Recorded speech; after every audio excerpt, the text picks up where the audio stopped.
So hello, this is the intrepid Ross Faries, and on the other end of this microphone I have...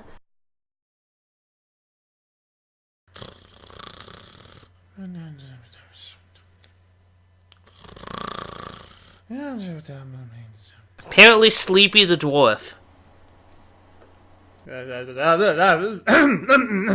Where am I? Who am I? What day is today?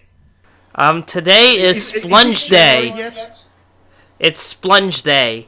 What? It's Splunge Day. Are we still in December? No, Splunge Day is that time between Sunday and Monday. But are we still in December? To my knowledge. Damn it! Okay, I hate this month so much. I'm trying to go into hibernation and to reawake in January, but it didn't work. Anyway, yes. Anyway, let's talk about something more cheery. Let's talk about Disgaea. Indeed. Disgaea. Let me tell you, I've been a fan of this game since 2008, and I'm yet to figure out what does the title mean. It's basically Evil Earth. That's kind of what the title is supposed to be. Gaia means Earth. Dis means like a negative connotation. So I'm going to pretend I didn't hear that. Anyway, this Gaia. So there is so much to talk about these games, and oh so yes, time. This is such a let's start from the beginning. Yeah, it's such a large and rich series to talk about. Yes, so full of witty humor and fun service and lollies to fill your heart content. But it's actually more than that. Thankfully, otherwise I wouldn't be playing it. Obviously. Okay, so let's start from the very beginning. Let's go way back in time to the year of 2003, I believe. I believe it was 2004. If you give me a moment, I can confirm it. Okay, so this guy, it was made in 2003, 2004-ish. It was this turn-based strategy JRPG made by Nippon Ichi. Correct. This is before they had a American branch. Yes. So, this and Disgaea's, I wouldn't call it prequel, but spiritual prequel, La Pucelle Tactics, were brought over by two different publishers, at least in the States. Mastiff did La Pucelle Tactics, and the ever-lovable Atlas brought us Disgaea. Alright. I'm this close to actually beating La Pucelle Tactics, speaking of Nippon Ichi games. But anyway, La Pucelle Tactics... What version are you playing, anyway? What? What version of La Pucelle Tactics are you playing, anyway? I had the PlayStation 2 version.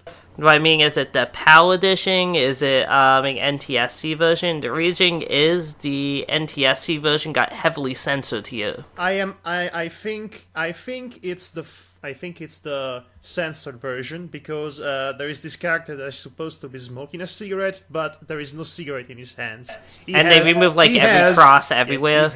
Yes. Okay, so you're playing the Mastiff censored version. Okay. So he has, I kid you not, he has invisible cigarettes. Yes. Invisible guns and invisible penises in another. That's a story for another time.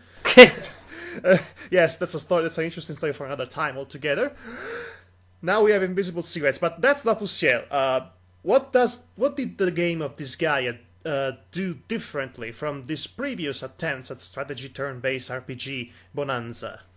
Well, La Pucelle was a more limited game. Gameplay-wise, it revolved around these streams of energy that you would have to divert and combine, and enemies would constantly spawn from the panels that spawn these streams. So it was actually kind of a pain in the ass, because you always had to take out all these stream panels in order to stop the constantly spawning enemies.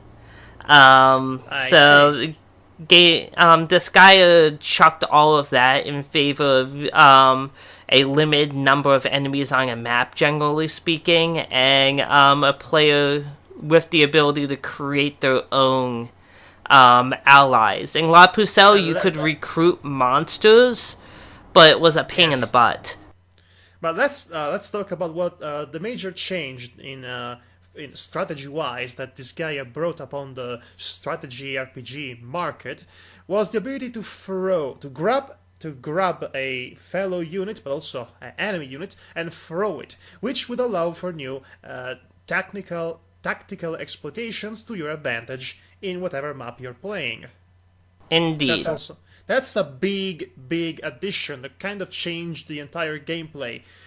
It was so simple yet so brilliant. But maybe before that, we should talk about what was the actual story in Disgaea. Touch it, lightly, just to give a proper context, because the gameplay is one reason why it was so popular, but the story is what is also another important reason why this game series became popular in the first place.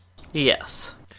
You see, Disgaea took several well-known established tropes, narrative tropes, from the rich but also a bit samey history of Japanese RPG, and basically reverted them upside down. It used them as a clever play of expectations that took the player off guard. So now you're playing as the demons, which were usually the bad guys, but that's kind of already at the time that wasn't particularly innovative. The innovative thing from narrative standpoint is that at some point the villains turn out to be both the angels and the humans trying to take over the netherworld. So the demons, led by Laharl, which was actually a very varied group of both demons, angels, and humans, but the group itself was a group of rejects, basically trying to fight for their right to even exist. But for the most part, the song was actually light and satirical, as in it was throwing satirical jabs at the then established tropes of JRPG, and really Japanese storytelling as a whole, fantasy, dare I say, storytelling as a whole. So that's that was the novelty at the time. Indeed. Obviously the themes of demons not really being evil have kind of gone on to become almost its own trope since then. But like I said, that wasn't actually that per se was not the novelty of it all. The novelty was basically the fact that it was making fun of established tropes. Yes, which nowadays is been done a million times over, and also that. But it's a bit more multi-layered than that. The satire, I mean, because at the same time it was also satirizing the entertainment industry as a whole. By the way, it was taking advantage of the player's expectations to subvert them as the narrative progressed. Indeed. So, generally speaking, it is a common consensus among the fans that the first Disgaea game from 2003-4-ish had the best story. Yes. Because it was something completely new at the time. Well, there's also the fact that the second game's story was completely overshadowed by the presence of the characters from the first game, which kind of ruined it completely. Yeah, basically what it comes down to is Disgaea 1's cast is the best cast of characters they have come up with to date. Which is a little disappointing because, as we'll go into a bit with D2, those characters alone may not be enough to carry a narrative.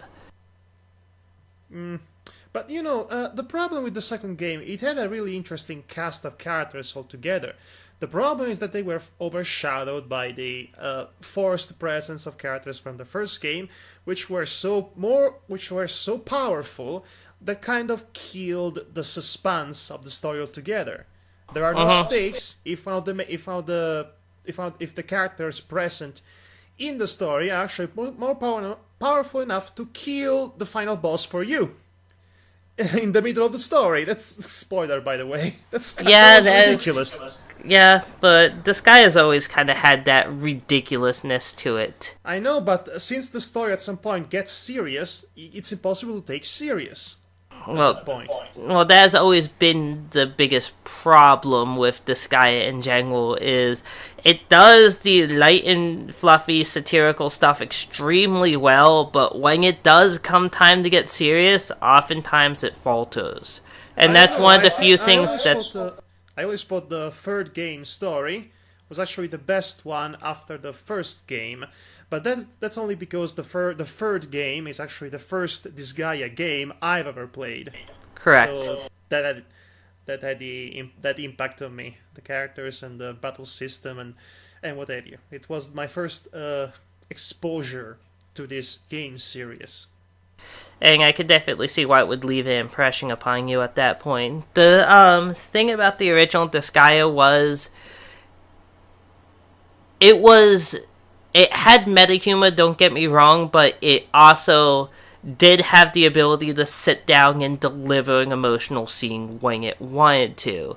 And that's something that most of the other entries in the series have really struggled with since. Have you played Disgaea 3, by the way? I have not played it all the way through, unfortunately.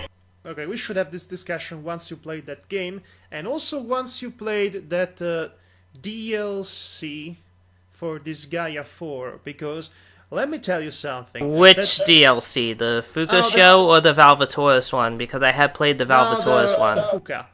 Because let me tell you this.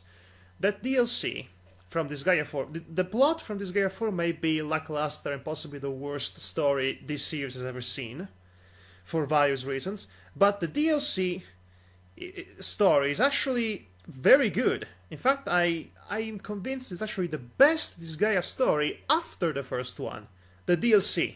I've gotten pretty far in it. I didn't notice anything too exceptional, but I don't know. Maybe it has big curveballs at the end. Maybe because I like the fact that it's focusing entirely on the sister chemistry in between Fuka and Desco. Which was good, and it's something that the main plot was lacking. And at some point, it actually deals with Fuka actually coming to terms with her the fact she's dead. and then she decides, you know what? Screw this! I'm going to conquer the world. And that was great. That was 100% Disgaea mode, so to speak. Indeed. Well, first things first, we have gotten desperately off track here, so we were trying to lay out the first game. So we really have not actually explained the plot of it, and we're almost 14 minutes into this podcast. I don't think there is any need to explain the plot. That's what. Well, with the original game, it kind of demons from the netherworld. They are funny and quirky. They try so hard to be evil, but they are just quirky, and usually they fight off against human and angel invasions, or other demons who say, you know what, this overlord does not convince me in the slightest, so I'm going to be the new overlord, and he gets his butt kicked. So that's kind of the general tone and general plot. Well, the reason why I specifically wanted to go over the first game is because of its actual sequel. Yes. Because I think that's something that we are going to go over at some point, so we kind of had to establish to some point what happens in the first game so that you have some kind of context for the second one. Okay, sure. Please, do go on. Okay, so the story centers around the Prince of the Netherworld, which is really just hell, but, can't say hell. So, the Netherworld, Lahoro. He is basically the equivalency of a spoiled 7-year-old. With superpowers.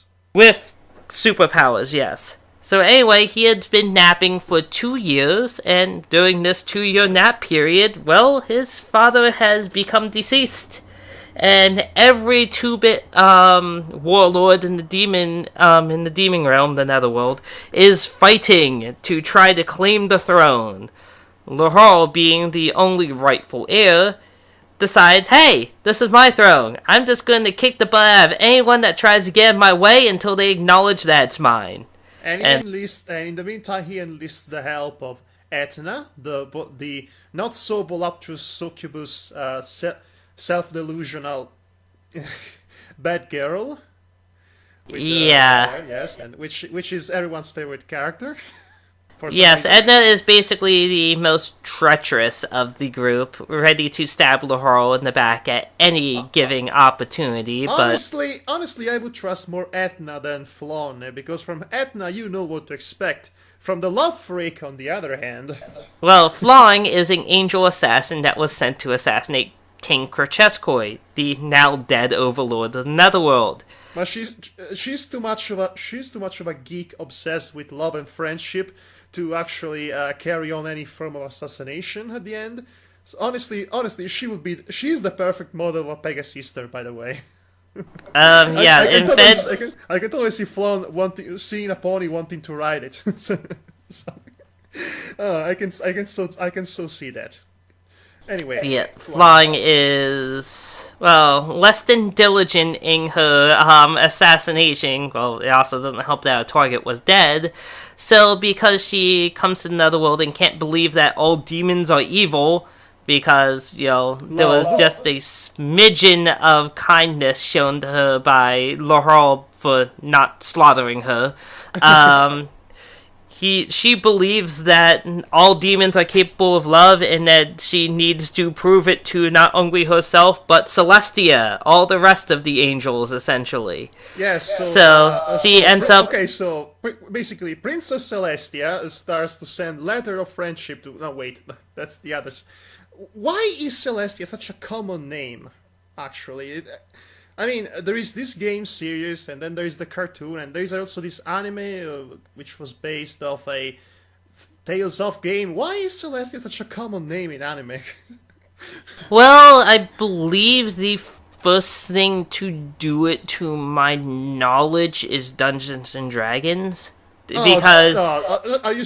Okay. And then there is the Celestia that makes a brief appearance in the Daffy Duck the Wizard music video. Yes. So the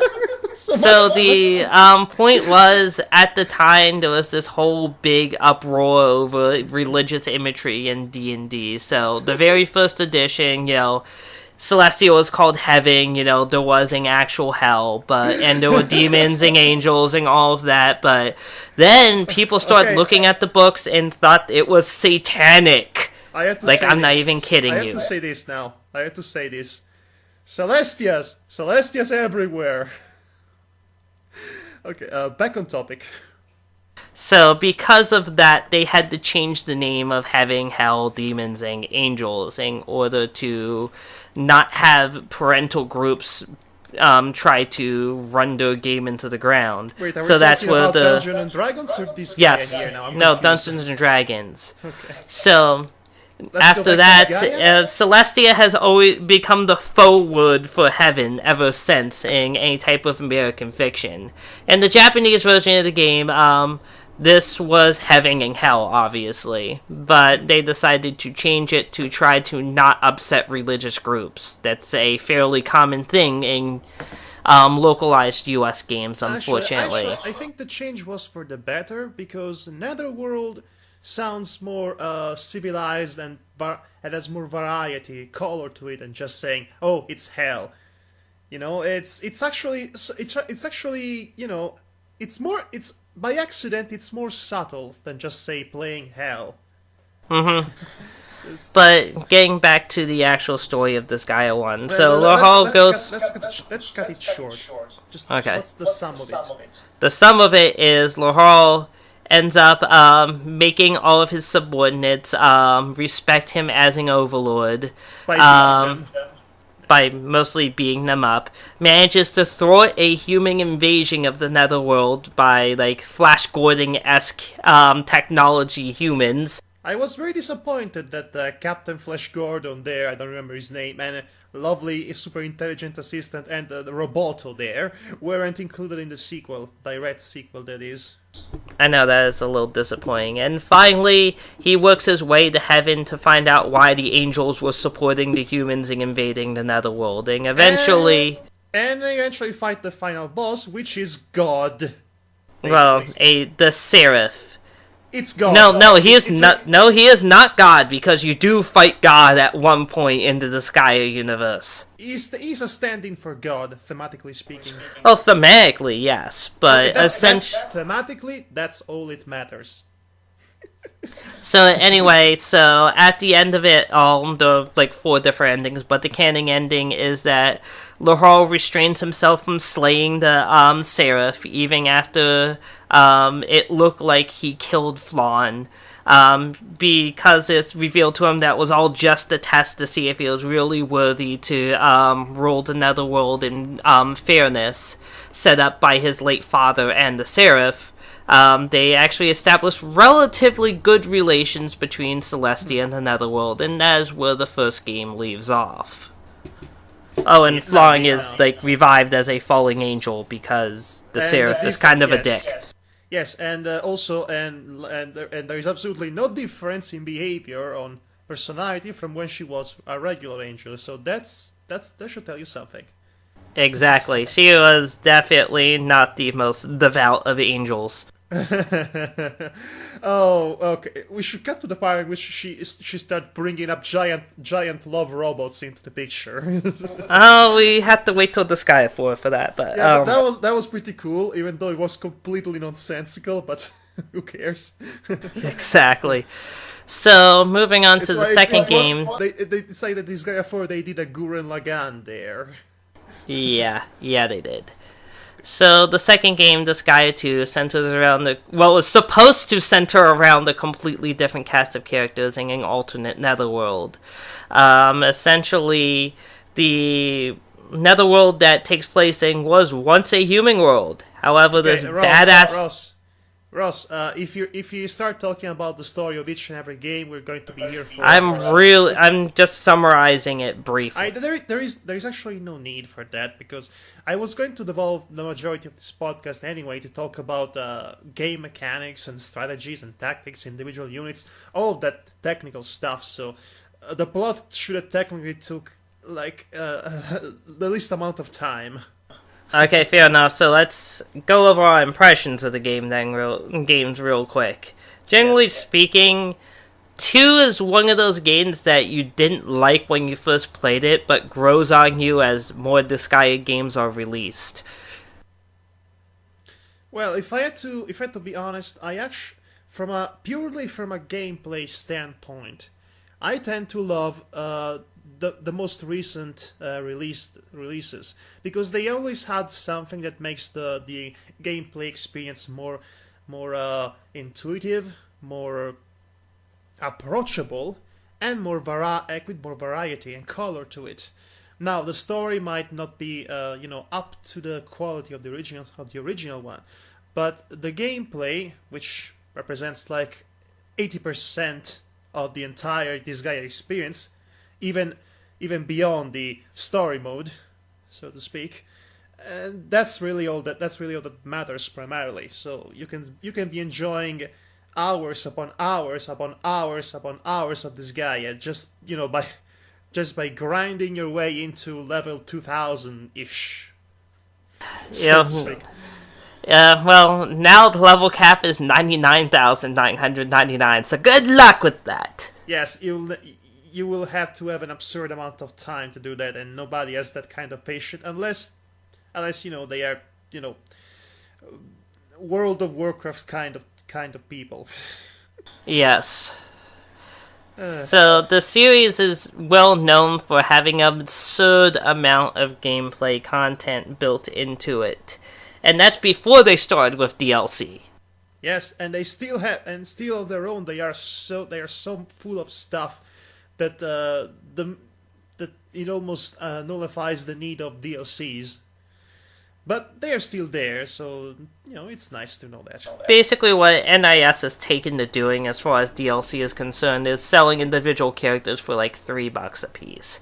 So they're like, "Hey, did you want to play this character from another NIS game? Here, pop down $3 right there." A set of characters sometimes. Sometimes they release sets. I don't think they have it for D2. I just checked the PSN last night for it, and they were just all individual characters still. The only one that came in a set was Fuka and Desco, but tangent. I had Disgaea 4. Why would I want? Why would I want them again? I know, right? So, with Disgaea, Okay, we should talk about unique gameplay features of each individual games. I mean, the first one introduces the basics. yeah, they throw. introduced the lift and throw mechanics and all the cool things that you can do with that. It's Okay. certainly a little unrefined considering where the franchise has gone since then, and most grievously, there is basically a large gap from when you finish the main game content till you're powerful enough to handle the extra game content, and there's just a huge grind wall there.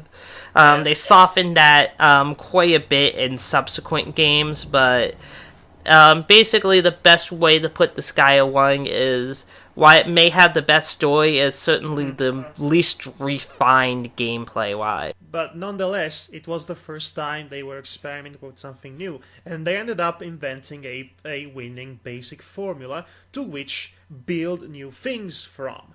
In fact, I dare say every game of the series has a little bit more compared to the previous one, but nonetheless they still feel unique in their own right because they have something, at least one thing, that no other of the other games have. Well, I don't know about that because the most recent release D2 actually feels like a step back as more of a step forward. Actually, no. I think it's a step into the most right direction for the series, if you ask me. But let's go in order. For example, Disgaea 3 has this really cool feature that allows you to do to combine two special kills between two characters and create a completely different kind of move from the combination of the two special skills. It was really cool, and I am really saddened that it is not in any of the other games. But it is what make Disgaea 3 unique in my eyes. For example, now Disgaea 4. From a feature standpoint, is the richest, but it's also the most gimmicky, if you ask me. It's also the most easily exploitable too. Yes, but that's debatable. I mean, it has a bajillion things, half of which are kind of either useless or obnoxious to get the hang of it.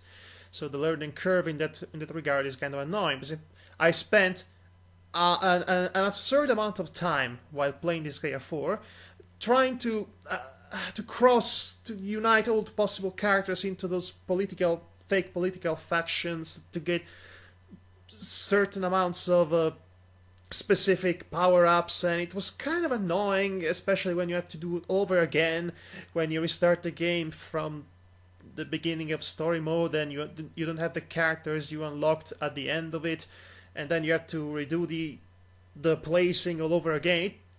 By the way, just for anyone watching this, because we haven't even outright said this yet, but the footage that is on screen is from the most recent game, Disgaea D2. Oh yeah, we're just completely drowning it for the sake of this podcast, just to give you a visual context of what we'll be later talking about as far as Disgaea D2 is concerned. But as for Disgaea 4, it had, as I said, it had a lot of actually really cool and interesting gameplay features, such as the ability to fuse two monsters together to create a huge monster, the ability to turn monsters into weapons. It was also in Disgaea 3, but the twist is that in Disgaea 4, you might be able to unlock a feature that allows you to wield two monster weapons at the same time. Two monsters turn into weapons at the same time for the human type character. But that brings me to a consistent problem in Disgaea 4. If you manage to unlock the feature, that is, because to unlock all the cooler features you have to grind yourself with the patience of a god into the item world, which is so annoying, and to this day I have never been able to unlock the color shop, which allows you to swap colors for the personalization of the non-hero characters, and that's annoying. So so for a variety of reasons, it's it's interesting the things you can do in Disgaea 4, but at the same time, to actually get to unlock those things, there is a process of a really of a immense annoyance. On the other hand, in Disgaea D2, the experience is much more streamlined, much more approachable, and you don't have generally any problem unlocking the best thing. It has less things compared to Disgaea 4. I actually really sad I don't get to fuse two monsters together, for that matter. But the things that he actually has have been improved to, dare I say, quasi-perfection. Well, I do think that it's a nice compromise between the original game and the more recent ones, as far as gameplay systems are concerned. I also like the fact that they outright allow you to tweak the various things that you gain at the cheat shop. Yes, the default settings. So you can actually, thanks to the ability to tweak the default settings at the cheat shop, you can actually gain more experience from killing individual units, which is good considering in this type of game you had to grind every single unit you have individually. Indeed. Of course, there was a trade-off where you had to sacrifice growth in another aspect in order to get that. Yes, but still, it's a great concept. It keeps it from being too exploitable. But let's not mince words here. Half of what they expect you to do in a Disgaea game is exploit the living hell out. Exactly, and we're going to tell you nice things in which you can exploit the gameplay mechanics later on. But for now, speaking of other really okay, this is just a small detail, but the fact that it's there, it's refreshing. Extremely refreshing. They finally decided to add an autosave feature. Didn't they have that in Disgaea 4 as well? No. This is the first Disgaea game that actually has an autosave feature. And I say, it's about damn time. Too. You're right, it is. Wow, okay. But even better than that, this is something that really makes me love this game so much, like you have no idea. I am almost willing to get on my knees and do some sort of Islamic type of praying to thank Allah that this game actually decided to add this feature. And the feature I'm talking about is the following. When you die, you don't lose your progress. Huh. I didn't know that. I haven't died in the game. Okay, let me put it this way. You are in a particularly rough map. You manage to kill a bunch of enemies, and say you're down to your last unit, and the enemy is down to its last unit, but for some reason you don't manage to kill the last unit, and the last unit kills you. So it's game over, right? Normally. Let me guess, they boot you back to the cancel? Wrong. You don't. It doesn't go into game over. I mean, it does technically go into game over, but it doesn't bring you back to the menu screen. It brings you back to your headquarters in front of the lovely nurse lady that's there in every game, and she basically the game implies that she single-handedly saved your party's life. Interesting. So you're back into your headquarters. You lost the map, but all the experience points you might have gained from playing that map is still there for each and every characters you used. So you haven't been wasting all your time, and you can try that again. And the more you lose, the more you become stronger to face that map once again. So even facing a map multiple times in a row will count as level grinding. You have no idea how refreshing that is. How good it is. I mean, it's finally. I mean, I'm so happy they thought of this because it makes the whole experience a lot less frustrating. I mean, imagine this: you're playing into the item world, Yeah, the item world is a very easy place to die in. Exactly, but when you die in the item world, again you're brought back into the HQ, so you haven't lost all the progress that you made up until that point. That It's is pretty nice. yes, it is immensely nice. So that's why I say this game is kind of the best because it is yes, it is far easier compared to the other ones, but it is easier for the right reasons because the difficulty is more balanced and fair, and it doesn't punish you with sadistic glee when you make a mistake. It gives you the opportunity to grow and learn from your mistakes, you know, without actually losing all the progress you're making in the meantime, which is very nice. Yes. That is very nice.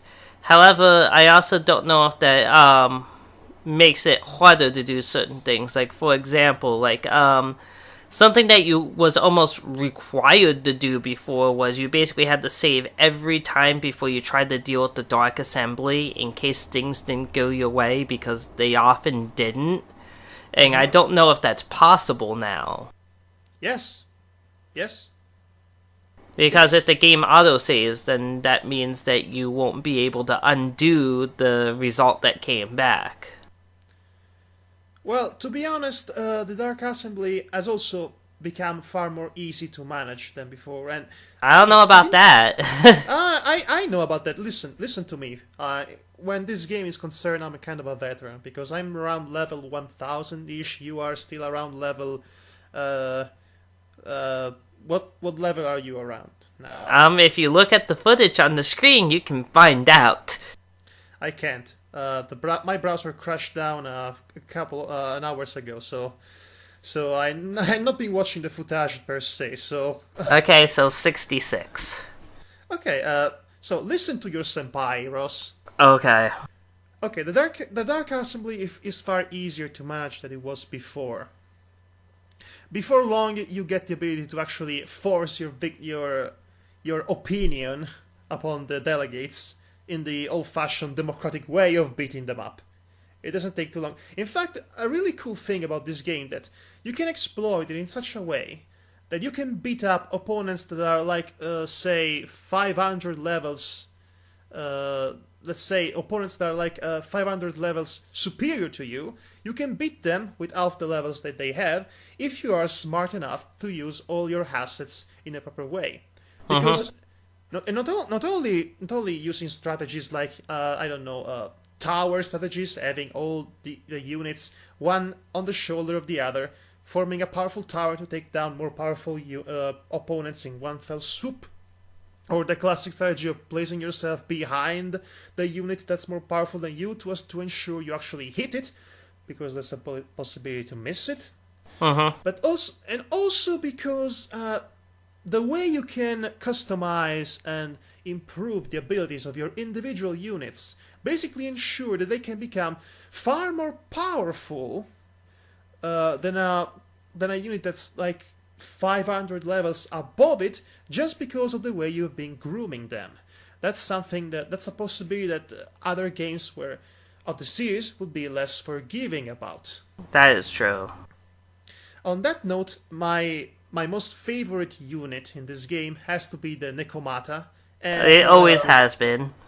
Yes, it always has been, and her relative upper classes. So let me give you a particular example. The Nekomata is basically the cat girl. That's what it means, Nekomata. Basically, the Nekomata is a unit that's physically strong and also reasonably fast on her feet, which means more probability to hit a target and more ability to cover 5 panels of ground per turn, and she's really strong in close quarters combat, right? Okay, so here's what I've been doing with the Nekomata. I've been grinding her in the traditional way, having her killing opponents and getting stronger, gaining levels. Then eventually her upper classes get unlocked and she can be promoted to the next class.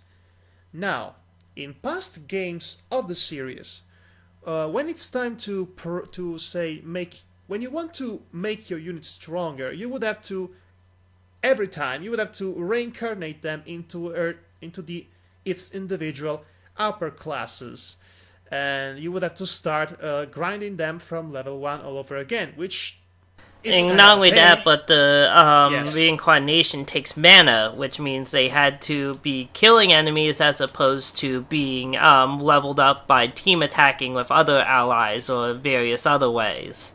Also that, yes, everything costs mana in these games, but other than that, it was kind of a pain to start back from level 1 and regrinding them all over again to surpass the levels they had before in order to unlock the next class and reincarnate them again, and so on and so off. Now, this game has added a really useful feature called promotion, which allows you to promote your unit to the next class without having her restart from the beginning. The reincarnation has the usefulness of the reincarnation will be to actually have your unit reincarnate to become a stronger level 1, because their default settings and stats will be stronger than before. Yes. But if you just want to unlock all the classes and just unlock all the classes before reincarnate your unit from level 1 and becoming stronger than before, then you can do that with the promotion feature. And that's what I did. I unlocked all 6 classes, because there are 6 classes instead of 5 classes like in the previous games. 6 classes. And it takes more for the monster type units than the human units, but then again, the monster types are actually far easier to grind than the humans, I've noticed throughout the years. And I'll explain why later on. So I leveled up my Nekomata until it became a whatever the last name of the class is, can't remember. And then I reincarnated her from level 1. Now she's currently a level at the point of this recording, she's currently around level 500. She has like 95,000 HP, and she has like 26,000 strength, and not count that counting the equipment that I gave her, and all the reincarnation and everything. And now she is so strong, she can take down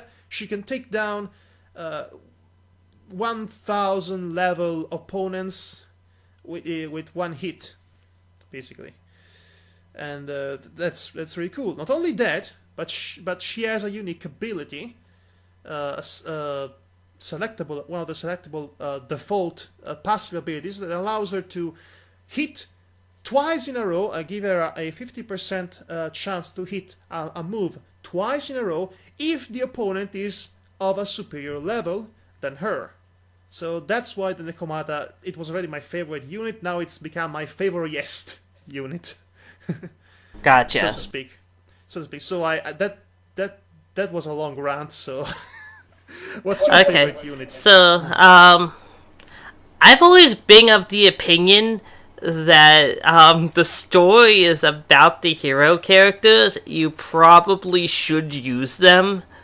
It's one of those thematic things. I know, especially in the early Disgaea games where there's really no incentive to use them.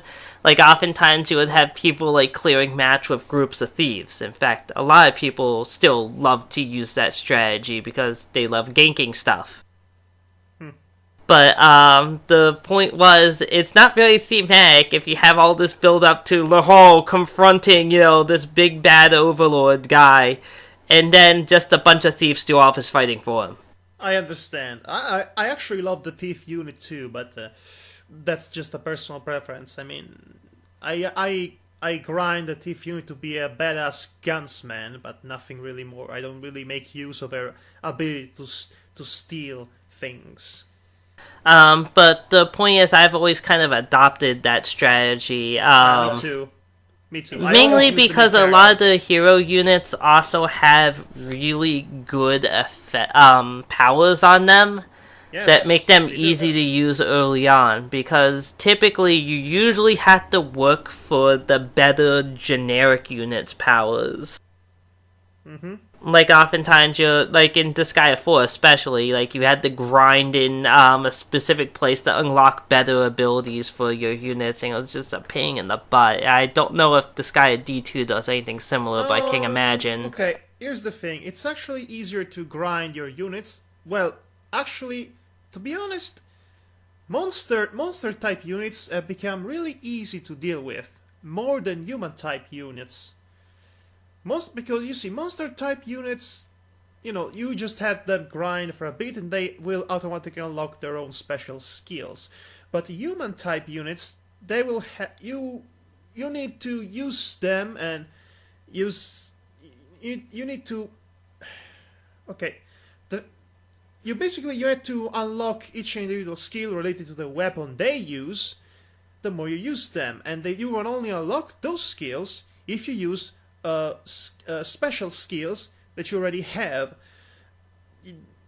So it's kind of a slower process in that regard. Monster units don't have that problem. They just, their skills just appear instantly without any preoccupation of the more you use this skill, the more this other skill will may or may not appear in this human character. Monster types don't have that problem. But I'm not talking about skills. I'm talking about the actual the evil teas in previous games.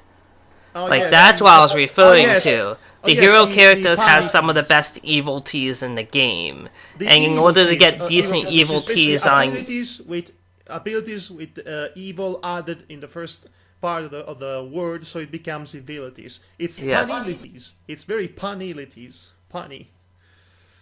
Yes, but you understand what I'm saying. The hero characters have the best abilities in that regard, and they have to. Otherwise, you wouldn't have any reason to use them as opposed to other units you may be grooming. But other than your own, willingness to use them because they are supposed to be the main characters, so why wouldn't you use them? Yes, indeed. For example, Lahar, were you saying he had this ability? Lahar has the ability to gain 10% of the stats of whenever he downs a unit on a map.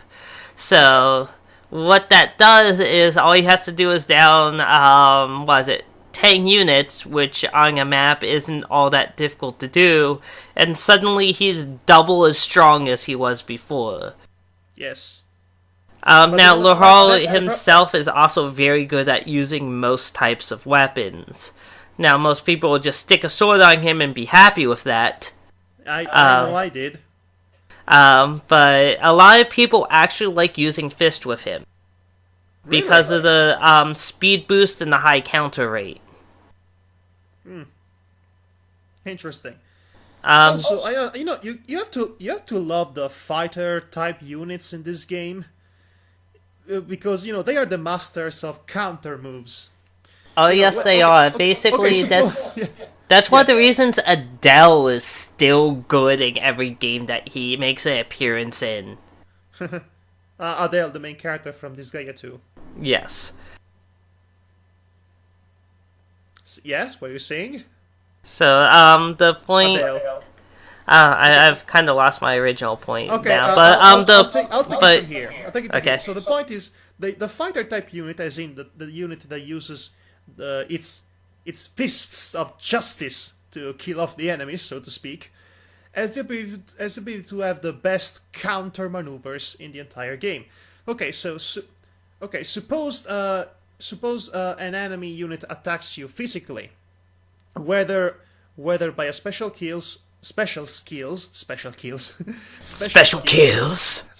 killality. But anyway, rather with a special kill or a normal, just swinging of the sword or whatever weapon they have from a close quarters standpoint, as in really, really close to the unit that's been attacking. Now, suppose the unit in question is actually a fighter type unit, a fighter humanoid type of unit, equipped with the fist type of weapons. There is a most likely possibility that not only will this unit counteract the attack, but it will counteract it twice or even 3 times, providing with the really cool possibility of killing the enemies in basically one counterattack maneuver. It's even better if you actually start off as the attacker. It gives you 50% of possibility to actually hit the attackers twice or even 3 times, depending on how lucky you are.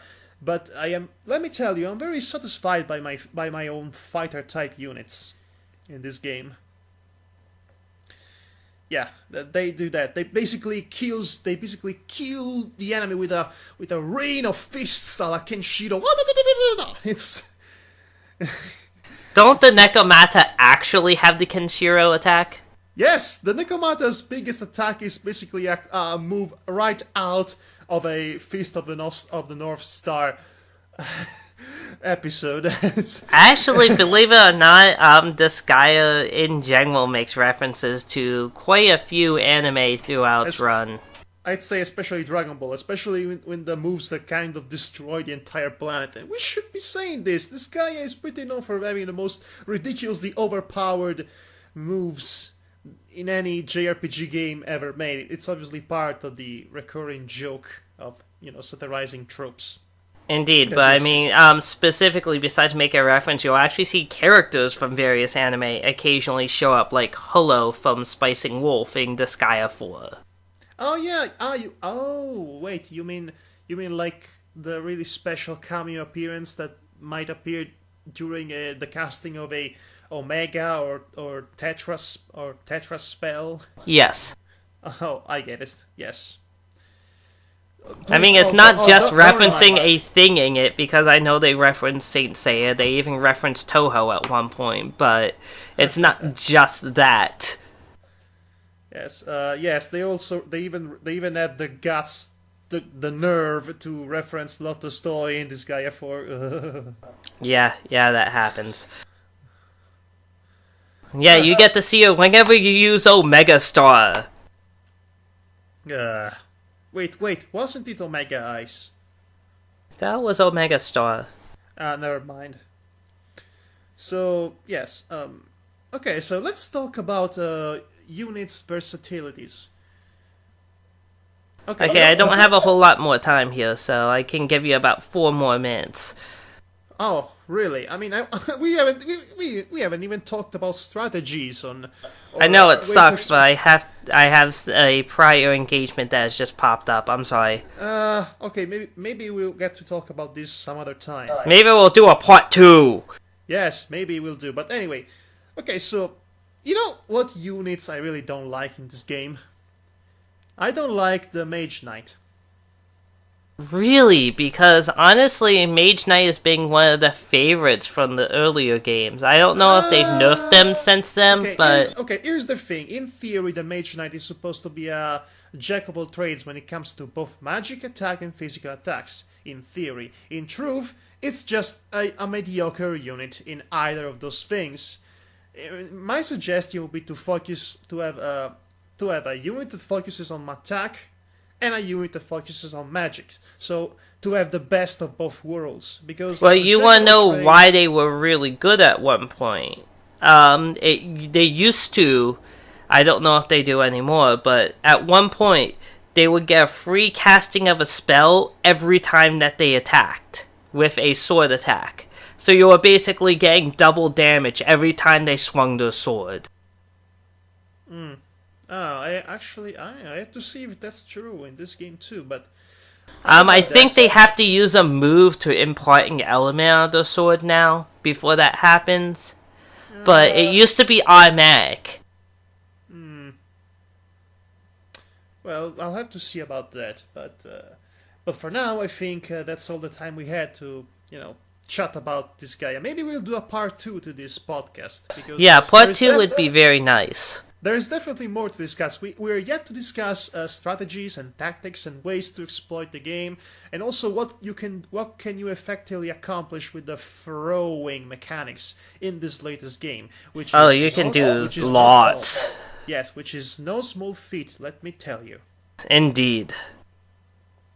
Okay, so maybe we'll see you next time, and we'll do this next time, and all good things next time. It's the best things always happen in part 2 anyway, so Indeed, if you guys like it, leave a comment. Let us know that you want to see this done part 2. And subscribe. Subscribe. Alright. Okay, Rosuru. Okay, Rosuru. Now we go. We have to do things and other things over there, and I must go. My fairy planet needs me. Oh, come on. We have done that joke too many times. Anyway, okay, for those of you who didn't understand a single thing we were saying during this podcast, by now you must have realized this podcast is primarily for people who might have already a basic knowledge of the series. Maybe next time we'll try to explain what exactly the bare basics. the bare basics. We might talk about this in more depth. There is no way we could have done this in one single 1 hour long podcast. Definitely not. We should have at least 3 hours of time to even cover the basics. Oh lord, no. Oh yeah, there is a lot to talk. Like I said, there is so much to talk about this. There is. I'm not debating that, but still, oh god, no. Yeah, I know. So, well, I guess that's all we had. That's all. That's all, folks. Yes, that's all. Yes, that's all, folks. So, see you again, and well, I hope you're having a merry holiday season, and none of your family has been killed by the Black Friday craze. Yes, do us a favor and do not shop at Walmart, please. Yes, Ross works at Walmart. Go bother him. No! Okay, sayonara. Sayonara.